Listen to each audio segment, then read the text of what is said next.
are listening to the Balancing Act podcast. Here's your hosts, Jamie Wonko and Joe Vitale. Hey, we are officially recording. Yes, we are. What's going on, buddy? How we doing? Hi, Mr. Vitale. It's me. Who am I? I don't know. I don't know. Welcome to the Balancing Act podcast. I am Jamie Wonko. I'm here with Joseph Vitale. Mr. Vitale, how are you doing this fine evening? I am great. We are giddy with excitement today. We have the laughing fits for sure. So we'll try to make sure. The sillies. Yes, we have the sillies today. But hey, one thing that's not silly is our season 3 sponsor. Season 3 is brought to you, as I drop my ad read, Season 3 is brought to you by our presenting sponsor, Teachers Insurance Plan. Check out their website below, tagged in our episode, for more information and to get a quote. Teachers Insurance Plan, auto insurance that brings exclusive educator savings and exceptional customer care to New Jersey and Pennsylvania educational employees. Nailed it. Even after I dropped my phone. We are overflowing with excitement and Coke, diet Coke in a can. I know, okay, you right? and the dessert sodas. I get it. Okay. And so these are some really wonderful guests that we have today that are middle school educators. We can get as many middle school teachers in one podcast episode as it might be a Guinness World Book record break. Yeah. Listen, right? let's Brady bunch bring this up. Them in. We might as well bring them in. Hello, Morgan and Nicole. How you guys doing? Hi. Good. How are you? We are awesome. So little backstory for our listeners. If you follow us on social media, you may have seen us. We were organically walking around with Teachers Insurance We're doing a lot Plan. of organic things lately. Yeah, we're doing a lot of organic things. We were just walking around at the New Jersey convention. And we were asking people, hey, do you want to record a little something for New Jersey Insurance Plan? We'll give you a little swag. We'll just do something while you're here. And we happened to grab these two lovely young ladies along with two of their colleagues. Lo and behold, we come to find out that they're like all over social media making all sorts of content. They're forces of TikTok nature, guys. Yeah. So sometimes the universe aligns and you wind up meeting up with people who, here we are. Like, putting our collective heads together and having you guys on an episode. It's so exciting to have you guys here. Yeah, thanks for having us. Yeah. We're excited. Yeah. So first of all, one thing I'd love to hear from you guys is one thing we ask, especially how long have you guys been teaching for, first of all, if you don't mind us asking? I went first. This is my 4th year teaching. Okay. Yeah. Where I'm working now is where I started. That was my first job and I've been there ever since. Okay. This is my 5th year, so I have one more year over her. Okay. Ooh, and this is my 2nd school district. Oh, may I ask why you decided to move from one district to another? Yeah, I wanted to go to a bigger district. I started off at a really small district and I wanted to get to the teams kind of thing into a school. So that's what I looked for. Awesome. Yeah. Nice. So it's definitely really cool to have you guys. We love to get. We just recorded an episode. We've been doing a lot of recording this week with running the gamut of people that have been in the career for almost 30 years, and then people like yourself that are emerging from novice teachers in the classroom for a while. I won't say my usual Joeism, Jamie. So, you guys might be a little bit younger in the profession, but it's always great to have people and hear your perspective about the job. Why did you guys, either one of you, what drew you to want to be a teacher, to be in the classroom? And what do you guys teach, if you don't mind me asking? We both teach math. So, okay. Yeah. Oh, thank you so much for joining us on the Balancing Act.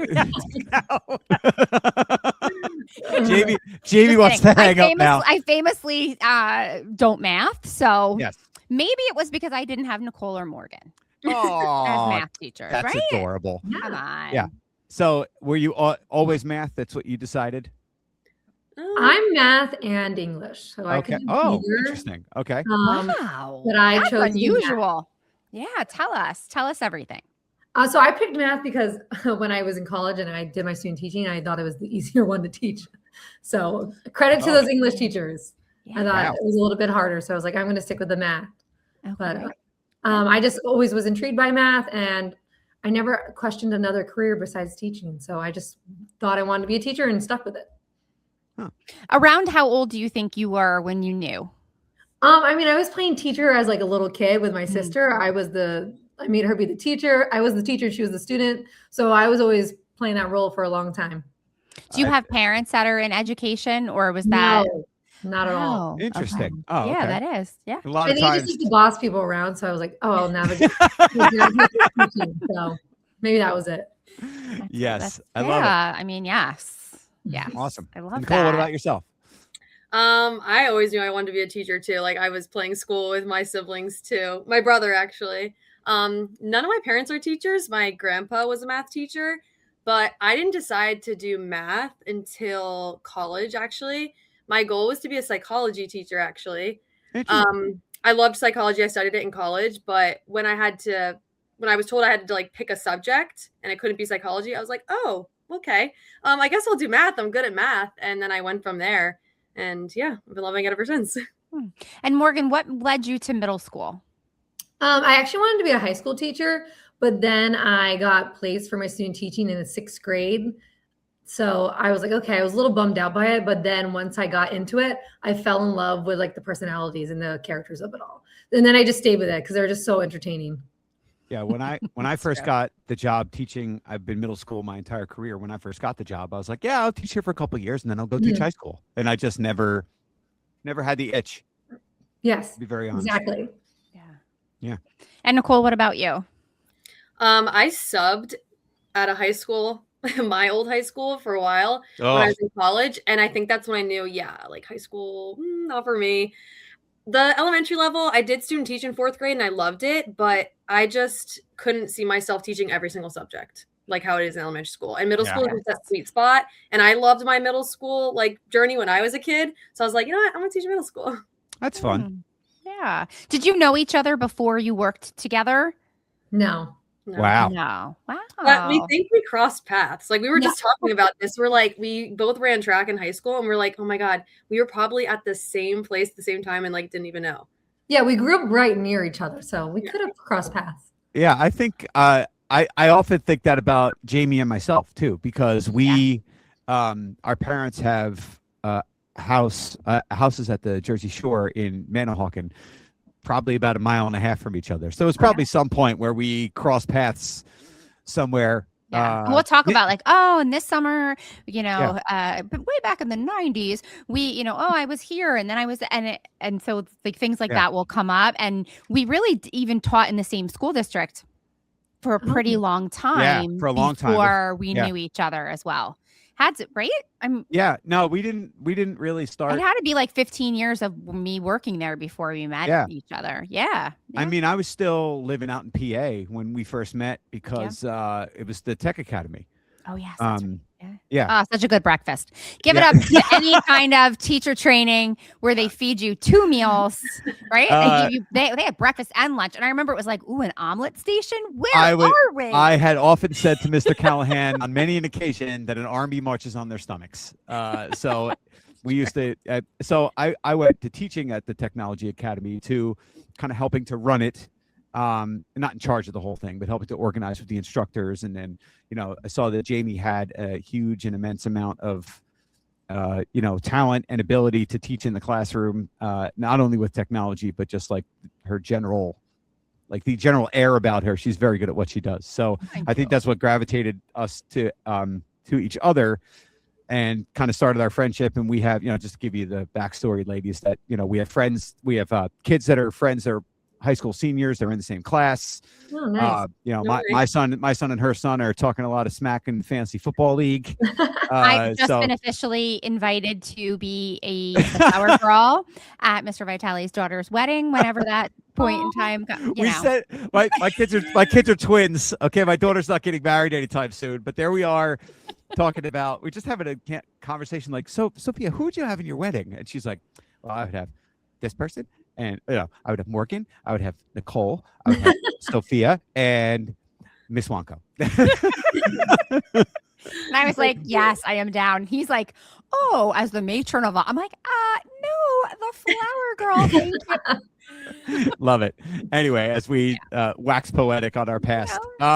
So what motivates you, in the classroom right now? What's your passion? I don't want to ask you what's your why, because I hate that statement more than life itself. I bond with you then, because I hate that statement too. Yeah. It's something that grosses me out. It's very off-putting. But like, what brings you fulfillment and joy in the job, like that kind of keeps you going? And the reason I ask this is because many new and novice teachers are leaving the profession at alarming rates. So you guys have been doing it for 4 or 5 years. I'm not saying you have to stick it out forever, but seems like the content you're creating and you're in the classroom you might be in it for the long haul. What's keeping you in it for the long haul? Honestly, the best thing so far, and I can speak from like going from one district to the next district. What grounds me is the coworkers. Like, I have amazing coworkers, and I had great ones at my old school, but not to the connection I have at this new school. So having a great support system really changes the job. Even on those toughest days, like that's who I turn to the most. So I'm really thankful for that. No, I agree. Yeah. I definitely think my coworkers keep me going, but also like I always kind of like think back and I'm like, I had really strong connections with a few of my students that are now like in high school. And I just like, whenever I'm like, oh my God, why am I still doing this? I like think about them and I think about the impact that I've made on them and like how special that is to me. And I'm like, that's my reason why like I keep going, because I know that I'm going to make more connections. That's awesome. You know, Morgan, your story made me think of, we had educator Andrea on our show a couple, she's been on twice, but last season when we had her on, she talked about her doctoral thesis and what she went through. And she basically talked about like how having a support system that is defined and organized helps keep and retain teachers in the classroom. And she also mentioned that like, hey, if you don't find what you're looking for in the school district that you're in, leave, go somewhere else, because I'm not saying leave the profession, but maybe finding another school, finding another environment. I mean, Jamie and I work in a very large district. We have 5 middle schools, 3 high schools. So if I really wanted to, we could try to anyway. Around the way. Yeah, we could go around the way. And still stay in our district. So it's great that you're, finding your people. That's what I remember Andrew saying, that like, if you don't find your people, doesn't mean you're not going to find them. It just takes a little bit of time sometimes to find the right environment. And, I know it's just the 2 of you, but there are 2 other people that are part of this. Like, again, we affectionately call you the math girls. So it's Nicole, you post mainly through your account, but you kind of wrangle all your coworkers into this. Yeah. I kind of, not that I've asked you this, but I kind of feel like you're the ringleader of this whole thing. Am I right? That's what they say. Yeah. Okay. But it's definitely like, I started the TikTok by myself and I didn't really I guess I was kind of nervous to even ask any of my friends to be in them. Like Morgan was like one of my first coworkers I was like close with. And I was like nervous to ask her at first. And our first video together was like an outfit video of Spirit Week. And then after that, we're like, this is kind of fun. Like, let's keep doing it. And then that's when we got more coworkers to be in videos. And now actually a lot of our coworkers even asked to be in them. They're like, can we make a TikTok? Awesome. Like, let's do it. And like, we're like, yeah, they give us ideas. It's super fun now.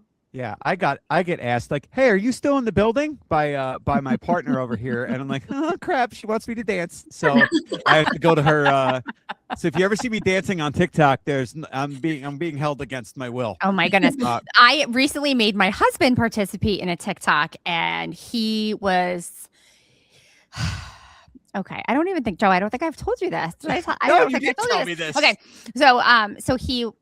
Pardon me as I dig for my charger, everyone. Yes, he was not really a very nice participant. I was feeling very silly and I was cracking up. And he was like, if you keep laughing, like I don't want to do this anymore. And I was like, what? How dare you? And he was like, no, seriously, like how long is this going to take? And I was like, well, you're out. I was like, because Joe, number 1, lets me yell at him, laugh, do whatever, push, dance, all the things. And I was like, and this is not the kind of working environment that I am used to. I think that's one and all. Although it got a lot of views, and he was like, "Oh, we're doing pretty good on there, hon." It was like, "Oh, now you want to do it again." Yeah, you definitely have to be silly with the TikToks. Like, yeah, well, I think you have to be fun with it. Yeah. So Jamie is historically not a trier, right? But when I was doing like technology integration and going to different schools, like I could go up to her and be like, "Hey, we're gonna do this. We're gonna do this thing. We're gonna do a thing," and she'd be like, "Oh, okay, let's do it." And she was willing to like take the risk and do all of that. So I'm trying to return the favor and be like, "Hey, All right, we're going to do this. We're going to dance. We're going to jump up and down. We're going to do this. I don't like it, but I'm doing it anyway. And it's fun. And it is fun. Yeah, it's great. Most of the time it's fun. Do you think that you have any, or have you had any experiences with like your students finding your TikTok, or because mine recently found me and they're like, oh, I'm fine. And I'm like, okay. I think they thought it was gonna be like more of like this like secret, and I was like, you guys, it's all PG, like no problem. Like you're totally. So how did your district react to it in any way, or your students have known for like 3 years now? Okay, so it's old news to them. They love it though. Yeah, they do. It is old. It's old news to them. Yeah. Nicole, did you say something about parents there for a second? Yeah, their parents, they have come up to me and Morgan like on back to school night and have said like, oh my God, I saw your video. I love it. Last year I had a parent even tell me, they were like, I really love that you're doing this. I think like it's really helping the students connect with you guys. And she was like, it was really encouraging. She was like, keep it up. She was like, I love it. Oh, that's so great. that was really encouraging. Yeah, I've had parent meetings with like admin in the meeting, and they'll go, oh yeah, we love you. You're the TikTok teacher. I'm like, oh, okay. That's great. It is. Well, because we one of the things that we talked about with when we met with the Pod Squad people from the Aspiring Educator Association from NJEA. Yeah. So NJEA. NJEA. A lot of letters. A lot of letters. Are you familiar with the New Jersey? How does it go? What? NJEA, Aspiring Education Association. Yes. So NJEA. it's like the junior version of the NJEA, but for kids that are in college. So we did an interview with them on their podcast last year. They record out of Trenton, out of the NJEA headquarters, and then they were also on our show, so we kind of did like a swap. The Pod Squad, they call themselves. So one of the things we talked about was making sure that you know what your district policies are in regards to posting and putting things on the internet. And I am assuming with the amount of content that you guys have created that you guys have done that. And have you experienced any issues, if you don't mind me asking? If it's something you don't want to, that's good. Because I think one thing I don't see is I never really see students in your video. Yeah, so right? we make sure that's because it's not allowed. Yeah. Good. And I'm, we had something that I recorded in my classroom, and I had a silhouette of a student walk behind me. You never saw the student's face, but you just saw like the back of their head walk between me and one other person. And I think Jamie had posted it, and I said, pull it down. I said, I realized like no one's ever going to know. I said, but the fact that we had a student in the background, and I didn't notice it at the time. Like the student came in to like get their water bottle that they left there. They just like snuck behind me while I was recording during lunch. And I was like, I just didn't feel comfortable putting it out there. Safe and sorry. Again, exactly. And I don't think anything would have ever come of it, but it's one of those things like, I know it's out there, so I have to make sure it gets addressed. So we're very careful with it all. We like sat down, we went through our policy. Nicole's very, very good at making sure when she looks at the editing of the videos, there's nothing in terms of like our room numbers or our school name or even like the map of a school, everything. She's very good about that. Oh, that's good. Yeah. Awesome. Smart. There used to be this show on television. It was a sitcom. It was called Everybody Loves Raymond. Love that show. Yes. Okay. Terrific. So the grandpa, he used to come over because he lived across the street, and he used to smell the grandson's heads, and they would say like, what are you doing? And he would say, I'm sucking the youth, which is how I feel about young teachers like you. So I want you to be like bright and shiny. This is getting so weird. Okay. She's embodying Frank, right? Thank you. Frank Barone. Shout out, Frank. Rip. So I feel like, what do you got for me? Give me a little shine. Give me a little sparkle. What's happening in the classroom? What are you doing? What's really like, what's working for you in this January doldrums that we're going through right now? Tell us everything. I know what Morgan's gonna say. Well, we do the same. What are you gonna think I'm gonna say? Exactly what you're saying. Say it. Well, we run our classroom. Is this what you're saying? Okay, we run our classroom the same way, and we run it using something called activity lists. So, Nicole, do you want to now explain? Oh, okay. So basically, Morgan was the one who introduced this to me, and then we kind of both put like a twist on it. Mhm. But we kind of encourage students to really be independent in their learning and kind of embody like a choice kind of learning activity list. So what we do together is the notes. Like if we're teaching a math lesson, we do the notes together. Then they do a worksheet independently, and then they assess themselves as an exit ticket. And we really are trying to push reflection. So I feel like the kids nowadays don't really know how to reflect. So we push that a lot, and we teach them how to reflect. Like, what did you get wrong? What can you do better? What are your goals? And then after that, they have a choice of another activity that they can choose from. They could do a board game that involves math. They can do an online activity. If they prefer working just with word problems because maybe they're not like the strongest in that, they can pick that. But we have these bins that are organized for them. And it's also online. If it's an online activity, they get to choose whatever they want. So they're kind of like in charge of their own learning. And it kind of gives them this like independency. And it makes them feel in charge, and it makes them feel good about their own learning. Like, oh, I get to choose what I like. I'm not being told what to do. So that's been working for us really well. And I think the kids enjoy it.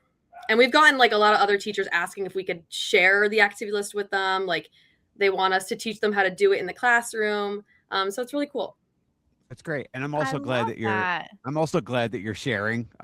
One thing I think I remember when I first started teaching, everyone was so like close to the vest with all of their things. Like, oh, you can't do this activity because I do it in my classroom. And I'm like, but I just, it's good. So I want to do it. Like I'm not going to steal it, say it's mine. Like I want to, now, I guess with the advent of teachers pay teachers and everybody putting everything out there, for people to use, I think it's great that you guys are sharing. I think one thing I definitely get from the younger generation is their willingness to be like, yeah, I tried that. If you want to check this out, or if you need advice on that, or share a folder with resources, whether it be digital or on paper, I think that's great that you guys do that, and that people are seeing the worth in that in you guys too. That like other teachers are coming to you and say, hey, can I try that too?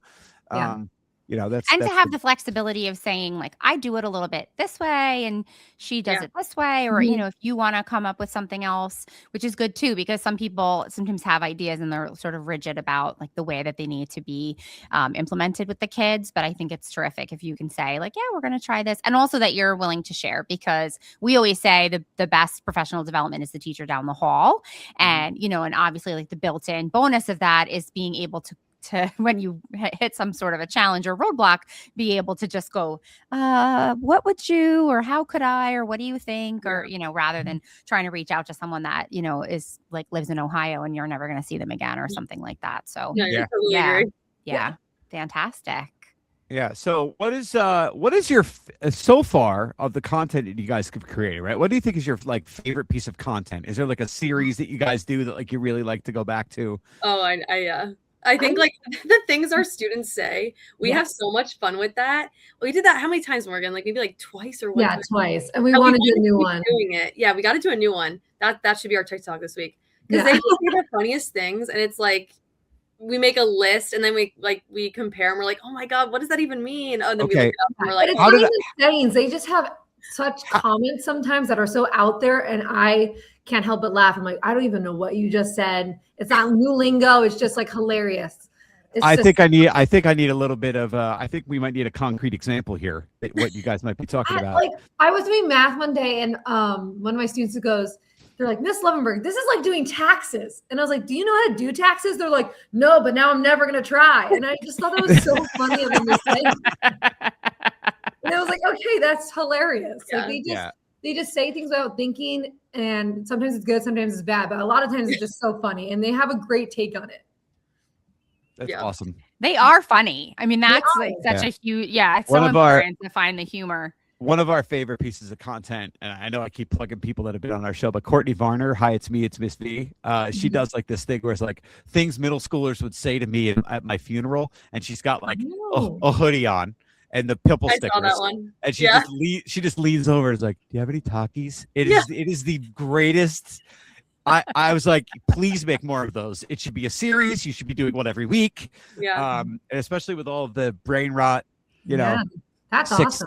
6, 7, all that other nonsense that you get to hear all the time. Yeah. You always know you're in for it when they start with like, could I ask you something? Yes. No offense. Yes. Oh, that's a good one. No offense. I'm like, I don't know if I told this story on the podcast. We were writing. I don't know if I told this, but I'm going to tell it now. We were writing holiday cards for senior citizens. They did a program in town where we have local senior centers, and they had like kids can make greeting cards. So they were like drawing a picture, and they said, please write a message. Tell us about your favorite holiday tradition. Remind the seniors to have a nice meal and enjoy themselves, because some of them are in senior homes and their families might not be around. It's nice to do things for other people. So I made a point to put out to them like, hey, some of you write a little bit small. Make sure you write large enough for someone to be able to read your writing. And I had this very sweet girl in the most genuine way possible. She comes up to me. I'm like, sit on my desk. I'm looking on the cards. It's the holidays. I got stickers, the decor. I was really excited about the activity. And she comes up to me. She's like, Mr. Vitale. I'm like, yeah. She's like, can you read this? And I'm like, do you want me to read it for content? Or are you asking me, can I read it? Like, is it large enough? And she was like, yeah, is it large enough? Can you read it? And I'm like, are you saying I'm old? And she's like, yeah. Well, no, but like you're old. And I'm like, she, in the most genuine, nicest way possible. Like she was not being mean in any way, but she was basically saying like, well, you're the oldest person I know. Can you read, read this writing? But I think Morgan, that's like you're only going to get that in a middle school classroom. Like that's like literally what middle school life is like on the daily all the time. I often say I'm going to write a book of words I thought I would never put in a sentence when I woke up that morning. Like, no, could you stop poking that kid with your banana? Like, those are all things I've said to people in the cafeteria. Like, it's those types of things that are great. And I love the stuff. I love the Spirit Week stuff you guys do, where you do like your little your outfits and everything's themed. Do you guys have like a favorite one of those that you guys put out there?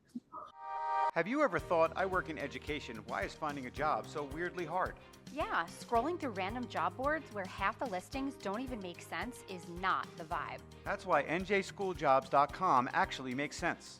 It's a job board built specifically for New Jersey schools, public, private, charter, and parochial. Teachers, administrators, counselors, support staff, coaching opportunities. If your job involves a bell schedule, this site's for you. It's free for job seekers.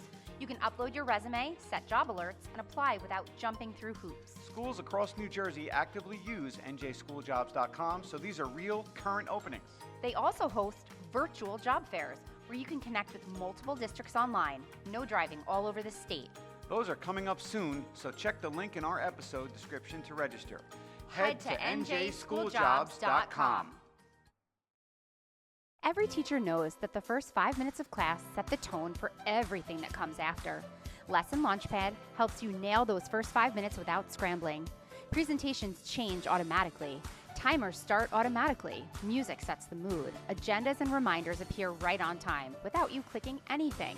You set it up once, and Lesson Launchpad runs your class in the background while you focus on students. It's like having another teacher in the classroom with you. Check out lessonlaunchpad.com to start a 1-month free trial and use the code BALANCE for $5 off a yearly subscription. If you're ready to start every class calm, clear, and ready to teach, check out Lesson Launchpad today. I was saying we did the student-teacher swap day and we made a TikTok, and that one went pretty viral to the point where kids were coming up to us and showing us, I think it was like YouTube Shorts, right, Morgan? Yeah. They were like, look, you're in a YouTube Shorts. Like, so that's awesome.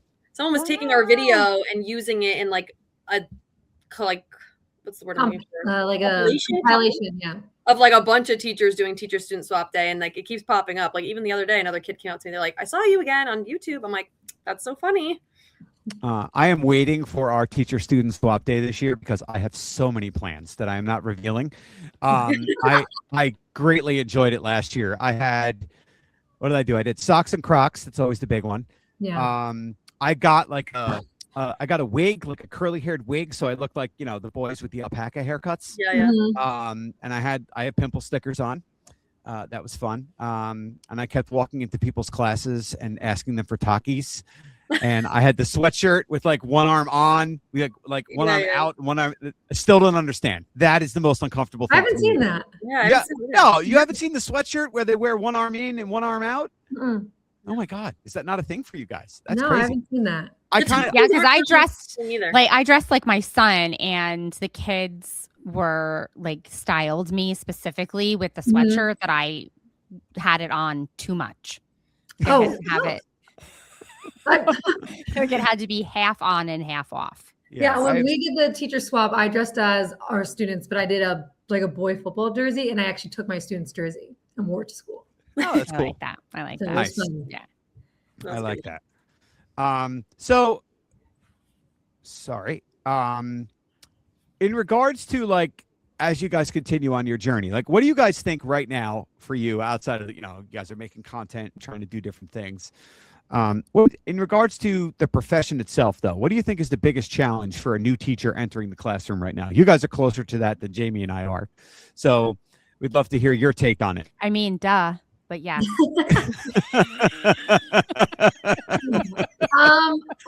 I've actually talked about this before. Jamie is secretly trying to kill me when she does stuff like that. I'm sorry. Like, well, I don't know why you're saying that as if people don't know, but yes, go ahead. Sorry to interrupt. Apologies. No, you're good. I would say, like, in specifically coming from like grad school or even just a teacher's program in college, you're not really taught classroom management. So then you're just thrown into a classroom, especially in like the middle school age group. We teach 7th grade, so it's like a different kind of beast. But you're not taught classroom management strategies to the fullest extent. You're told about them a little bit. So that was like the biggest thing we had to really adjust to as new teachers. We didn't like know what to do or what's the best way to talk, or even like talking to a parent. How do you talk to a parent? What's the best way to communicate? Yeah. Like, and you can't say directly, like, your kid is acting this way. You have to use like more fluff words with it. So it's just like talking about that stuff. Yeah. Yeah. I remember being, I'm sorry, go ahead. No, you're good. I was saying, yeah, I agree, the classroom management, but I feel like our colleges kind of believe that we'll learn that through the student teaching. But I've heard so many stories, and like me myself, that I didn't have like the best student teaching experience. So like I didn't get to teach as much as I probably should have for student teaching. Yeah, and I student taught during COVID when we were online. So you learned. I don't take this the wrong way. You learned nothing, because that's not what it's like.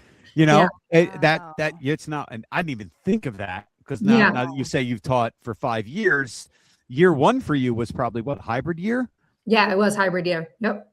Oh my goodness, that must have been madness. Okay. Yeah, was it an entire semester that you did?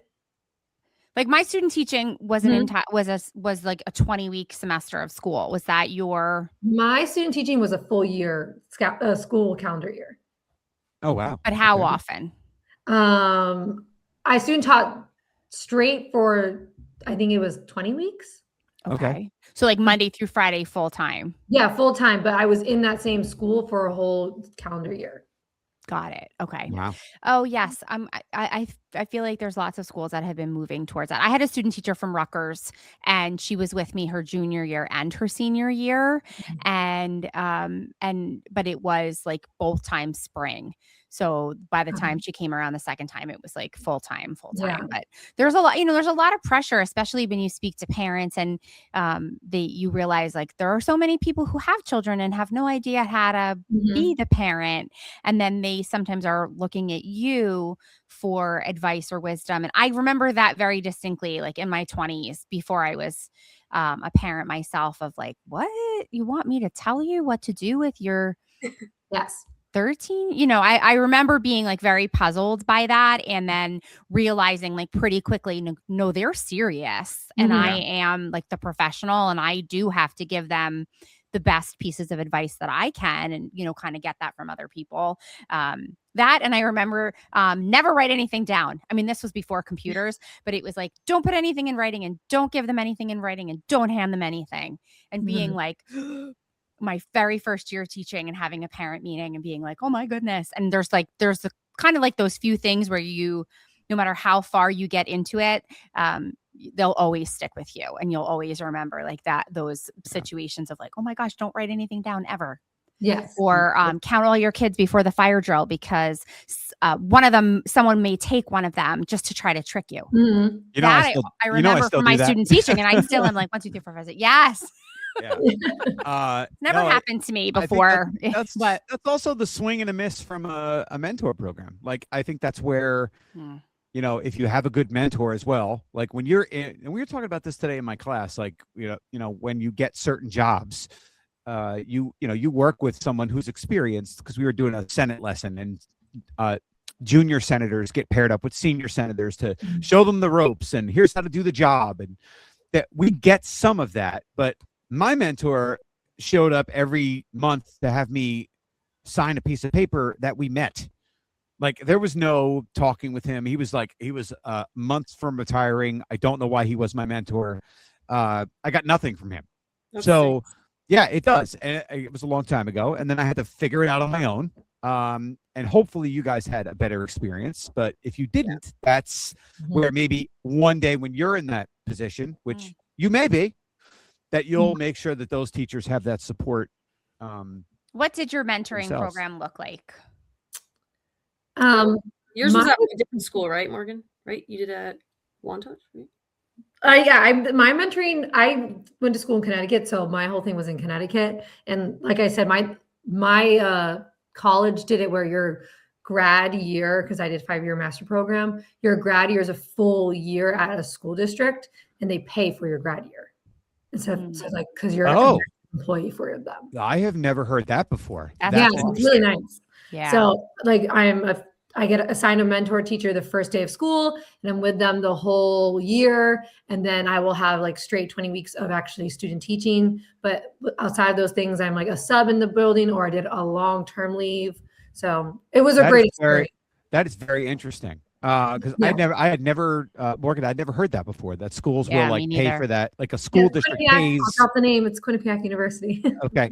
Nothing wrong with that. Well, so was that specific to the university or something Connecticut does? Or that's specific to the university. That's very interesting. That's also an attraction to go and be a part of those programs. Again, Jamie and I are, we're living the college experience right now, which is way different than when we did it. No, that's so. And yours was a master's. But when you were a first-year teacher, program, right? Yeah, when you were a first-year teacher, you were assigned a mentor with your school district. Oh yes. Okay, and was that someone that? So then you moved districts and you don't get another one. So then you have to like I didn't. I was at my other district for 2 years, so I had that mentor for 2 years, and then. Well, just for the first year, really. Yeah. And then when I came to the new district, honestly, Nicole is my mentor. So she acted like it. She was showing me all the ropes. So she really was my mentor. Yeah. And you need that.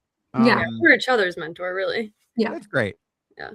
Well, that's where, those relationships that you create with your coworkers are ones that, are long lasting. So if you guys ever, who knows where your paths are going to be, right? If you decide to go to different schools at one point, you'll still have that, connection with one another to fall back on, that's great.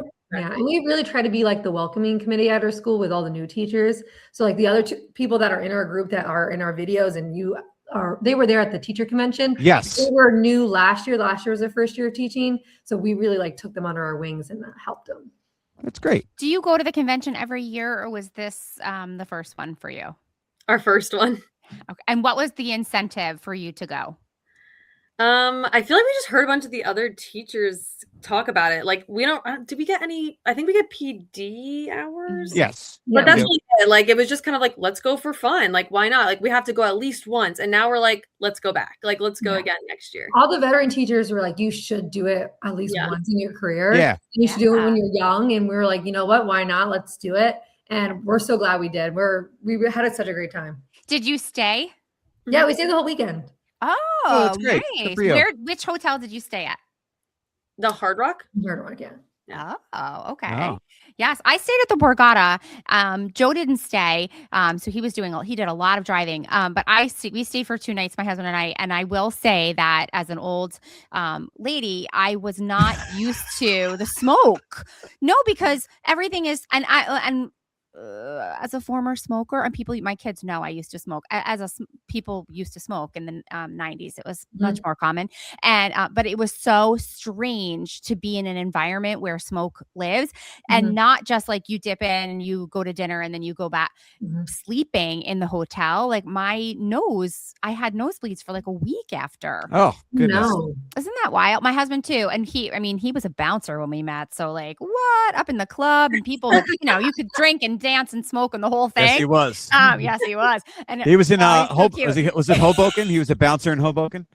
He was a bouncer in Hoboken. That's where we met. Remember. It's like paid for, my engagement ring, our wedding, all the things. So it's like big up to the bouncing. But that was very different for me of like, and someone said you have to stay in a hotel. I think next door to Borgata, there's another tower that's smokeless. Oh. I was like, good tip, because I'm already planning my trip for next year. Yeah. Joe, you're staying this year. Yeah, I wanted to. My kids had a in-person decision day down at Stockton, so I had to drive back and then get them back down because my wife had a work obligation. So I made that trip twice that week, which was fine. An exciting time to do all that. But yeah, definitely to go back next year. I mean, maybe we'll see you guys down there, of course. Yeah. We'll have a bigger crew. Yeah, I love it. I love it. That's great. It is awesome. Look, we love what you do. I think that the content that you guys put out there is awesome. And what's great about it is you might be the math girls, but it's not just boring math content. It's actually like fun things to show like we can have fun at this job and be jovial and put ourselves out there, which I think is awesome. I love what you guys are doing. So thanks. Yeah. Agree. Yeah. So, Ms. Blanco, I appreciate you, friend. I appreciate you and Morgan and Nicole and all my technical difficulties, which never seem to end. But hey, and before I forget, I also appreciate our season 3 sponsor, Teachers. Yeah, I know. Teachers Insurance Plan. Check out their website tagged in our episode. Our season 3 is brought to you by Teachers Insurance Plan. Teachers Insurance Plan, auto insurance that brings exclusive educator savings and exceptional customer care to New Jersey and Pennsylvania employees. All right. Morgan, Nicole, thank you very, very much for joining us. Such an awesome, not only was it awesome meeting you guys at the convention, but it was great that we were able to, meet and powwow and talk a little bit and get your insight. And thank you for letting us suck up the youth from you guys. Appreciate it. This is my favorite part of the day. Yeah. All right. We will see everybody next time on the Balancing Act podcast. Bye. Look for the Balancing Act podcast every week on your favorite podcast platform. New episodes drop every Tuesday. Thank you for being a part of our audience. We appreciate you.